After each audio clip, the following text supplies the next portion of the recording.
This document is the best preserved text from the ancient Near East. This document is said to have been composed between 1755 and 1750 BCE and was composed in the time of the Babylonian Empire and is written in its old language of Akkadian.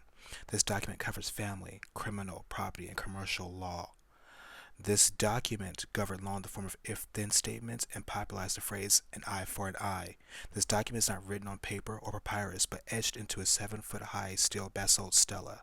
This document has been seen as a blueprint to fairness and respect for the law.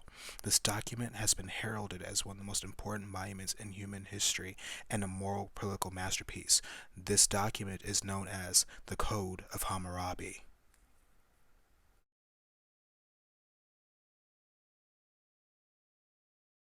Many have heard of an eye for an eye, a tooth for a tooth in the Bible.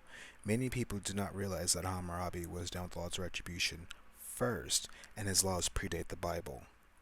Another misconception that is common is that his laws are the oldest of the ancient Near East. What it seems to be is to be a collection built upon older texts, and common in those times, ascribed to as the code or the law of the king.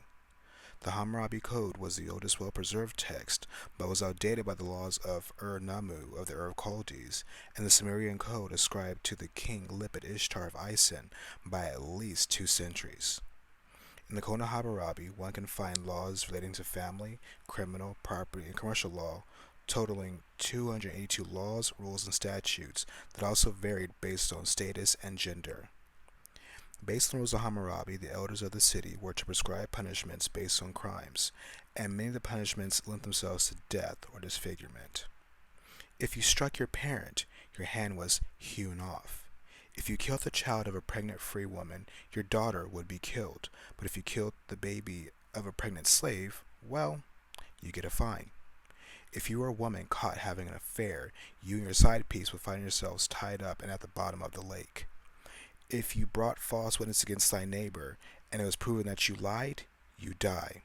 If claims cannot be tangibly proven, such as charges of witchcraft, then ordeals would take place, which usually meant and involved extreme, usually dangerous measures to gauge innocence or guilt, and the hope of divine guidance or interception.